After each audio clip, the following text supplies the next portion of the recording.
box office Korea Selatan yang berjudul Hello Ghost akan hadir dalam versi Indonesia. Salah satu pemainnya adalah Onadio Leonardo. Bagi mantan vokalis Killing Me Inside itu, film tersebut adalah film yang cukup menantang.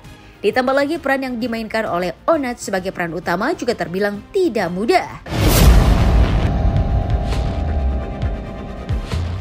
Ia juga merasakan beban berat di pundaknya. Sebuah film berjudul sama versi Korea menuai kesuksesan yang luar biasa dengan predikat box office.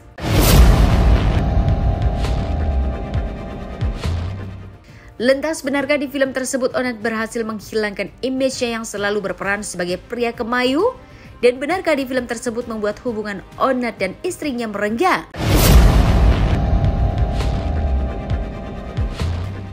Bersama Cuap-Cuap Investigasi, kami akan menguak kisah selebriti dari yang biasa menjadi tidak biasa. Tapi sebelum itu, jangan lupa untuk like, subscribe, dan share channel YouTube ini.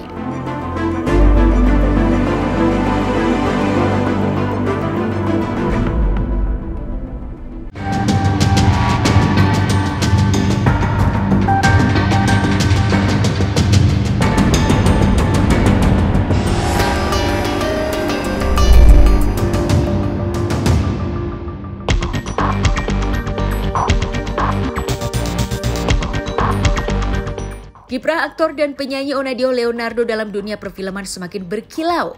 Pasalnya mantan vokalis Killing Me Inside ini bermain dalam sebuah film Hello Ghost, sebuah film remake yang berasal dari Korea Selatan. Pria yang akrab disapa Onat ini didapuk menjadi pemeran utama. Onat juga mengaku bahwa dirinya sangat lekat dengan perannya tersebut. Lantas seperti apa Onat mendalami karakternya di film tersebut? Dan benarkah Onat sempat menolak saat mendapat tawaran sebagai pemeran utama?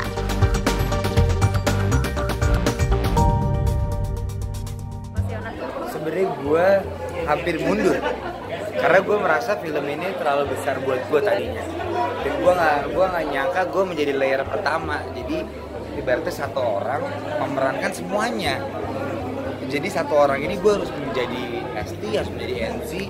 Nah gue tadi udah hampir mundur karena gue ngerasa kayaknya ini gue belum waktunya deh. Cuman ya karena si Pak Indro ngomong bisa terus semua juga ngomong ayo. Akhirnya gue lakuin dan ternyata semua itu suportif. Karena hampir mereka semua tuh gak ada dialog. Jadi mereka tuh main gestur tubuh. Jadi semua satu skrip tuh dialognya gue doang. Jadi gue ngerasa kayak gue mampu gak ya gitu. Gue takutnya kayak, terus pas gue liat box office, ini box office Korea kayak gue takut banget sih tadi ya. Tapi ya semuanya suportif banget sih. Semuanya 10 juta penonton. Yep. Udah gitu si pemain laki-laki juga monolog. Jadi semua yang kayak semuanya itu tuh pada nggak ngomong karena mereka hantu kan, dan berat banget. Cuman ini pengalaman yang gak akan gue lupain. Ini film berat banget sih. Gue sampai ikut sama istri gue, sampai gue nggak tidur. Apalagi syutingnya lagi pandemi ya. Jadi begitu kita misalnya syuting hari Rabu bisa di cancel, jadi Kamis subuh gitu. Karena kita nggak dapet izin. Jadi ini berat banget sih filmnya. Dan ini gue fokus banget karena satu skrip gue semua. Karena yang lain gak ada yang ngomong. Lu bayangin deh, gue mulai ngomong. Jadi ini film menurut gue ya, ini pencapaian gue yang paling berat. Gue bisa menghilangkan semua stigma. Orang tuh kalau main peran yang ini boleh gampang apa? Ini jauh dari kata feminim. Onadio Leonardo yang mengawali karir dalam industri musik kini kerap menjajal peruntungannya dalam dunia perfilman. Melalui film berjudul Hello Ghost, Onat pun seolah ingin membuktikan bahwa dirinya tidak selalu lekat dengan peran-peran yang kemayu. Onat yang ingin keluar dari zona nyaman mengaku bahwa dirinya telah menolak sebanyak 7 film layar lebar dengan peran sebagai pria kemayu. Lantas benarkah peran yang selama ini dilakoni oleh Onat telah mengganggu psikologinya sebagai pria jantan?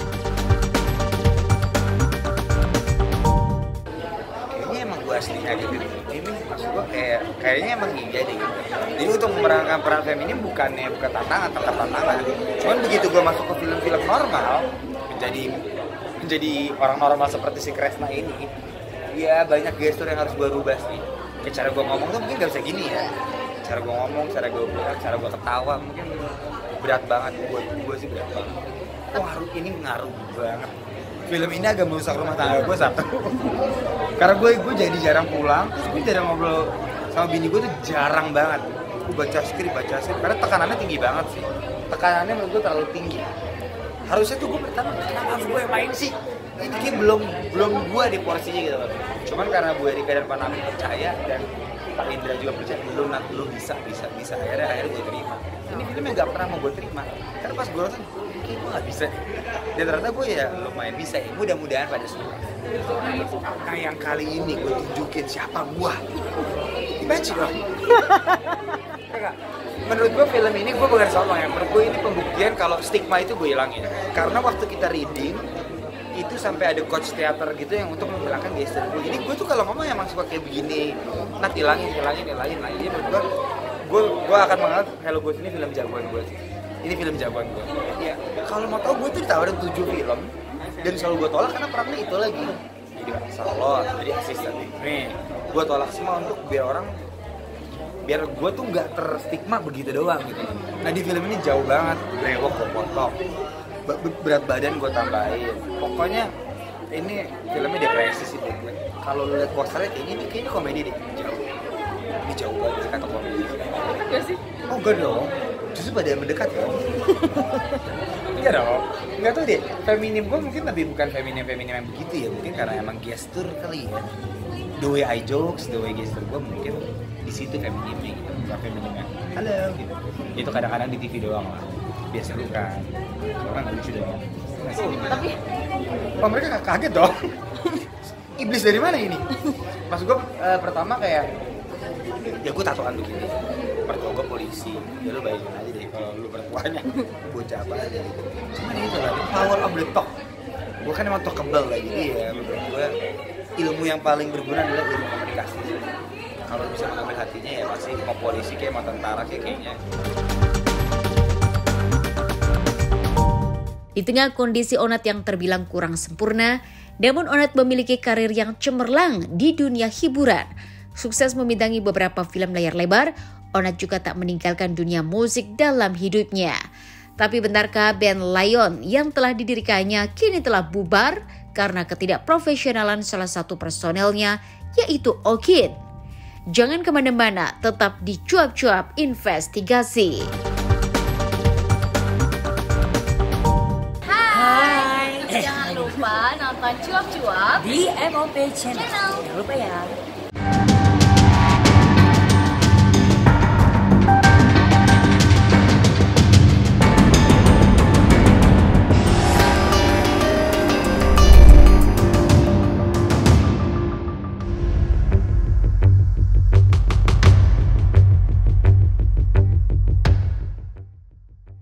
Di tengah puncak karirnya, nama Onadio tak pernah lepas menjadi sorotan. Baru-baru ini namanya kembali menjadi perbincangan setelah ia membeberkan fakta bahwa dirinya tak menyukai seorang selebgram bernama Rachel Fenya.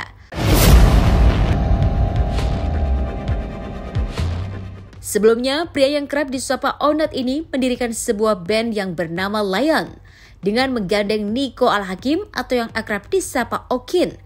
Sayangnya band yang sudah berdiri selama 15 tahun harus bubar karena Onat menilai Okin tidak bisa profesional sebagai personil band tersebut. Lantas benarkah hal itu membuat Onat kapok main bareng dengan selebgram?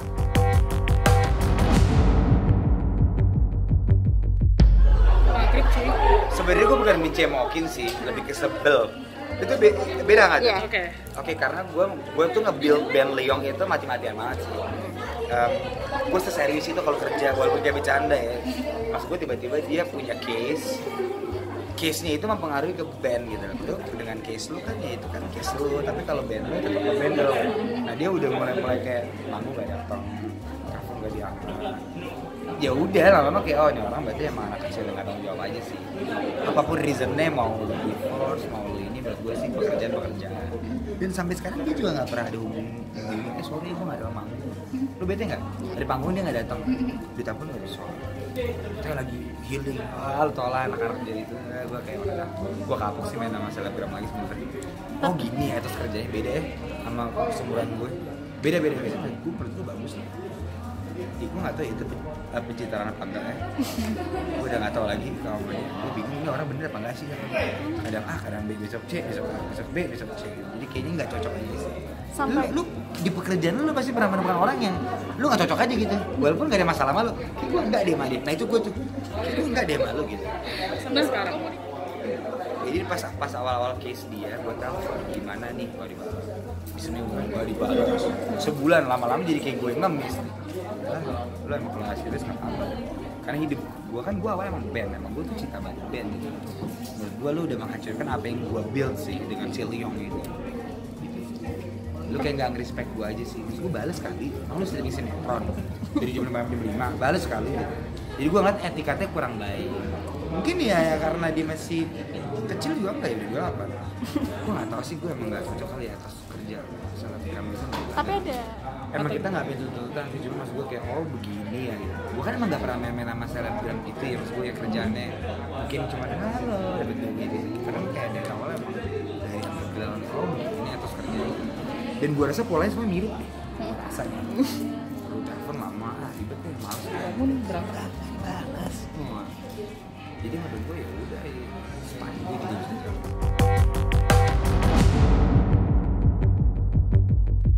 Hubungan Onat dan Okin yang semula baik kini menjadi berantakan karena adanya sebuah kekecewaan.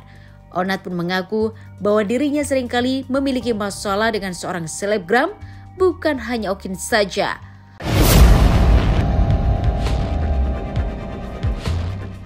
Onat mengungkap bahwa sebagian besar selebgram yang tengah eksis di kalangan masyarakat mempunyai sifat yang sama dengan Okin. Berangkat dari masalah ini, Onat pun memiliki trauma tersendiri untuk bekerja sama dengan Okin maupun selebgram lain.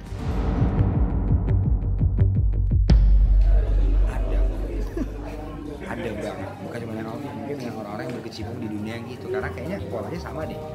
Balas WhatsApp lama, atas kerjaan orang. Karena mungkin dapet duitnya enak kali ya. Halo guys, halo. Mungkin itu mempengaruhi. Kalau kita kan kayak pakai tenaga badan, mungkin I don't know, mungkin. Enggak semua selebgram maksudnya, cuma mungkin. Berarti selain Okin Ada lah, aneh-aneh semua lah. selebgram. Think so. Ya mungkin easy money jadi Easy go. Karena bingung gue jelasin, tapi kayaknya ada pola yang sama. Orang gimana tanggapannya? Karena menurut kita, lu iya. Menurut dia nggak sih? Iya, lo menganggap kita komersil, TV ya. Kita juga mikir lu juga anak kecil atau apa-apa, tapi paling tahu sama aja kok gitu. Gue. Tapi kenapa lu harus lihat dari TV ya? Kan semua udah punya porsinya ya. Yang di TV ya di TV, digital di film gitu. Kalau lo ngomong yang di TV kurang atau ini kurang ya lu juga kurang sih sebenarnya. Cuma kita nggak ngomong aja kayak lu.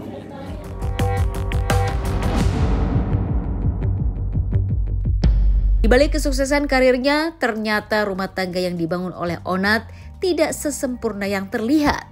Lantas benarkah Onat merupakan sosok suami yang lemah untuk urusan ranjang? Jangan kemana-mana, tetap di Cuap-Cuap Investigasi. Hai, jangan lupa nonton Cuap-Cuap Di MOP Channel. Jangan lupa ya.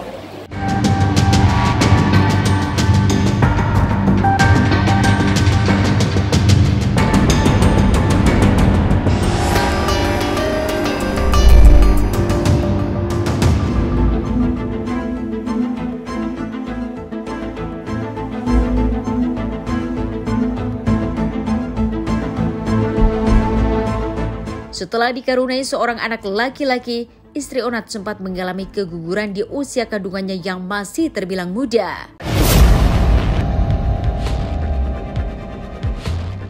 Pasca keguguran hingga saat ini, istri tercintanya belum dipercaya untuk hamil lagi.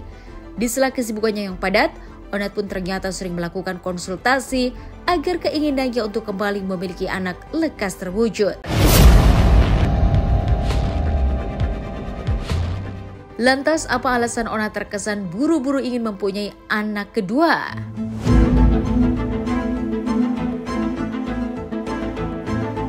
Ada dong. Umur gue 32 ya, gue pindah 35, anak gue 2 deh. Minimal. Kalau kebanyakan kan takutnya ini ya. Udah gue takut sukses. Istri belum hamil lagi sih, tapi saya genjot terus. Kalau genjot mah saya terus-terusan saya genjot terus. Cuman dikasihnya kapan saya belum tahu. Itulah keajaiban Tuhan. Jadi kalau masalah saya sikat terus. Cuman dikasih kapan belum dikasih lagi nih bingung gue juga. Mungkin ada yang tercaranya. Dokter atau gimana? Sempat.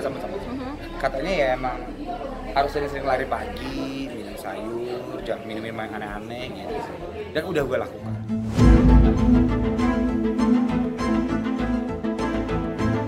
Di balik harmonisnya rumah tangga Onadio Leonardo dengan istrinya yang bernama Baby, ternyata Onat sempat kewalahan melayani hasrat seksual istrinya.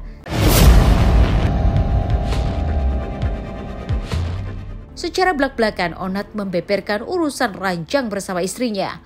Onat mengaku tidak kuat untuk selalu memenuhi hasrat seksual istrinya yang meminta berhubungan setiap hari. Oleh karena itu, Onat memutuskan untuk berkonsultasi ke dokter spesialis, yaitu Dr. Boyke.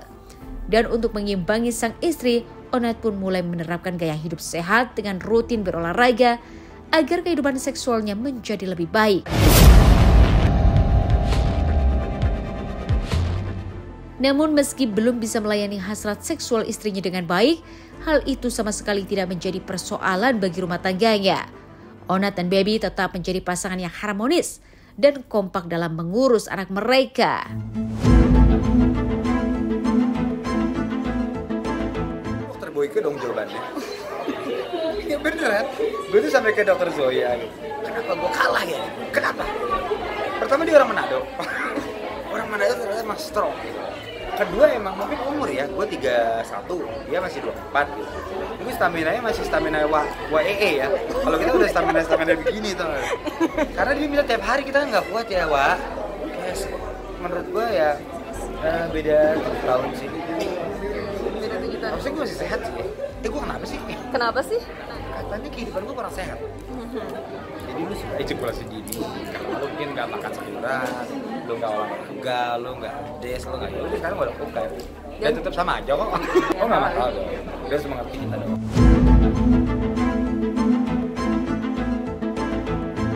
Kehidupan seseorang memang tidak selalu sempurna. Seperti ini pula kehidupan yang dijalani oleh Onadio Leonardo. Di saat karirnya semakin cemerlang, ia ternyata memiliki kelemahan dalam hal lain. Tapi semoga saja kelemahan itu tidak membuat rumah tangganya bersama Baby menjadi penuh masalah. Itulah cuap-cuap investigasi sore hari ini. Jangan lupa untuk like, subscribe, dan share channel YouTube ini.